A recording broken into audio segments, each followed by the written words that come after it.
ഇപ്പോൾ പ്ലാസ്റ്റിക് നോട്ടുകൾ ഇന്ത്യയിൽ ഉടൻ പ്രാബല്യത്തിൽ വരുന്നു എന്ന വിവരങ്ങൾ കഴിഞ്ഞ ദിവസം പുറത്തു വന്നിരുന്നു.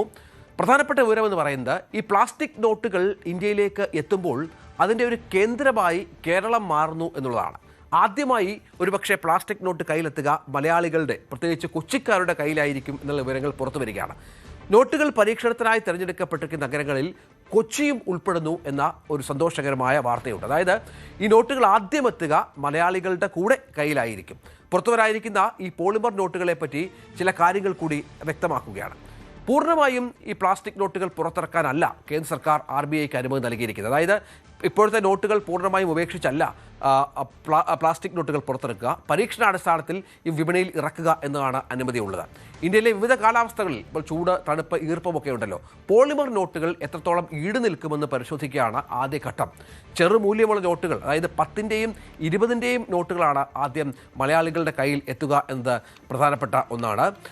ഈ പരീക്ഷണത്തിൽ കേരളം കൂടി ഉൾപ്പെടുന്നുണ്ട് എന്നുള്ളതാണ് നമുക്ക് സന്തോഷകരം. കൊച്ചി, മൈസൂരു, ഷിംല, ജയ്പൂർ, ഭുവനേശ്വർ എന്നീ 5 വ്യത്യസ്ത കാലാവസ്ഥയുള്ള നഗരങ്ങളിലാകും ആദ്യഘട്ട പരീക്ഷണം നടക്കുക എന്നാണ് ഇപ്പോൾ RBIയുടെ ഏറ്റവും പുതിയ വിവരങ്ങൾ വ്യക്തമാക്കുന്നത്. എത്ര രൂപ വിപണിയിൽ എത്തുമെന്നത് സംബന്ധിച്ചും ചില വിവരങ്ങൾ പുറത്തു വന്നിട്ടുണ്ട്. ആദ്യഘട്ടത്തിൽ 10 രൂപ മൂല്യമുള്ള പ്ലാസ്റ്റിക് നോട്ടുകൾ ഏകദേശം 100 കോടി, 1 ബില്യൺ 10 രൂപ നോട്ടുകൾ വിപണിയിൽ എത്തിക്കാനാണ് റിസർവ് ബാങ്ക് ഇപ്പോൾ പദ്ധതിയിട്ടിരിക്കുന്നത്. തുടർന്ന് ഉണ്ടാകുക 20 രൂപയുടെ പ്ലാസ്റ്റിക് നോട്ടുകൾ പരീക്ഷിച്ചേക്കാം എന്നാണ് റിപ്പോർട്ടുകൾ വ്യക്തമാക്കുന്നത്. ഇത് ശരിക്കും പ്ലാസ്റ്റിക് ആണോ എന്നുള്ള ചോദ്യം പല ആളുകളും മുന്നോട്ട് വെക്കുന്നുണ്ട്. ഇത് നമ്മൾ സാധാരണ ഉപയോഗിക്കുന്ന പ്ലാസ്റ്റിക് കൊണ്ടല്ല നിർമ്മിക്കുന്നത്. നോട്ടുകളുടെ നിർമ്മാണത്തിന് ഉപയോഗിക്കുന്നത് ബോപ്പ് എന്ന, അതായത് ബയാക്സിയലി ഓറിയൻറ്റഡ് പോളിപ്രൊപ്ലെയിൻ എന്ന് വിളിക്കുന്ന പ്രത്യേകതരം പോളിമർ വസ്തുവാണ്. സാധാരണ നോട്ടുകൾ പോലെ ഈ പോളിമർ നോട്ടുകളും മടക്കാൻ സാധിക്കുമെന്നതാണ് ഇതിൻ്റെ പ്രത്യേകത. ഇവ നിലവിലെ പേപ്പർ കറൻസികൾ പോലെ കീറിപ്പോവില്ല, നശിക്കില്ല. ഒപ്പം എന്തുകൊണ്ടാണ് പോളിമർ നോട്ടുകൾ എന്ന ചോദ്യം ഉയർന്നാൽ പ്രധാന ഗുണങ്ങൾ സാധാരണ പേപ്പർ നോട്ടുകളേക്കാൾ 2.5 മുതൽ 5 മടങ്ങ് വരെ ആയുസ് കൂടുതൽ കിട്ടും എന്നുള്ളതാണ്.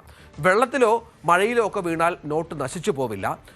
വാട്ടർ പ്രൂഫാണ് ഈ സംവിധാനം. ഒപ്പം അഴുക്ക്, എണ്ണമയം, ബാക്ടീരിയകൾ എന്നിവ ഈ നോട്ടുകളിൽ പറ്റിപ്പിടിക്കുന്നത് വളരെ കുറവായിരിക്കും. സുതാര്യമായ വിൻഡോകൾ ഉൾപ്പെടെയുള്ള സങ്കീർണമായ സുരക്ഷാ ഫീച്ചറുകൾ അത് വ്യാജ നോട്ടുകളുടെ അച്ചടി അസാധ്യമാക്കും എന്നുള്ള ഒരു പ്രത്യേകത കൂടിയുണ്ട്. പഴകി ഉപയോഗശൂന്യമാകുമ്പോൾ ഇവ ഉരുക്കി മറ്റ് പ്ലാസ്റ്റിക് ഉൽപ്പന്നങ്ങളാക്കി മാറ്റാൻ സാധിക്കും എന്ന പ്രധാനപ്പെട്ട ഒന്നുണ്ട്. അത് മാത്രമല്ല, സാധാരണക്കാർക്ക് ഏത് സാഹചര്യത്തിലും ഈ നോട്ടുകൾ കൈകാര്യം ചെയ്യാൻ സാധിക്കും. മഴയത്ത് പോക്കറ്റിലിരുന്ന് നനയില്ല, അബദ്ധത്തിൽ തുണി നനയ്ക്കാനോ ഒക്കെ പോയാൽ നശിക്കില്ല, നോട്ട് കീറിപ്പോകുമെന്ന പേടി വേണ്ട. ഒരു കൈയിൽ നിന്ന് മറ്റു കൈയിലേക്ക് മാറുമ്പോൾ അഴുക്ക് പിടിച്ചതും നാറിയതുമായ നോട്ടുകൾ കയ്യിൽ കിട്ടുന്ന അവസ്ഥ ഒഴിവാകുന്ന പശ്ചാത്തലമുണ്ട്. ഒപ്പം നോട്ടുകൾ ചുളിയില്ല. അതുകൊണ്ട് ATMൽ നമ്മൾ എപ്പോഴും നേരിടുന്ന ഒരു പ്രധാന പ്രശ്നമാണ് ഈ പേപ്പർ നോട്ടുകൾ ചുളിയുകയും നമ്മൾ ATMൽ ക്യാഷ് ഡെപ്പോസിറ്റിനായി പോകുമ്പോൾ പല നോട്ടുകളും റിജക്റ്റ് ചെയ്ത് പുറത്തു വരികയും ചെയ്ത സംവിധാനം. ഇങ്ങനെ പ്ലാസ്റ്റിക് നോട്ടുകളാണെങ്കിൽ ഈ നോട്ടിടുന്ന മെഷീനുകളിൽ തടസ്സങ്ങൾ ഉണ്ടാവില്ല എന്ന വളരെ പ്രധാനപ്പെട്ട ഒരു പ്രത്യേകത കൂടിയുണ്ട്. ഏതായാലും രാജ്യത്ത് പ്ലാസ്റ്റിക് നോട്ടുകൾ പരീക്ഷിക്കാനുള്ള ശ്രമത്തിലാണ് റിസർവ് ബാങ്ക് ഓഫ് ഇന്ത്യ. അത് ഏതാനും ദിവസങ്ങൾക്കകം പുറത്തു വരുമെന്നാണ് മനസ്സിലാക്കേണ്ടത്. അച്ചടി പുരോഗമിക്കുകയാണ്.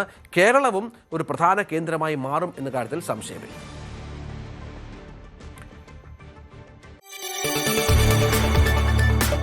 കൂടുതൽ വാർത്തകൾക്ക് News 18 Keralam YouTube channel subscribe ചെയ്യുക.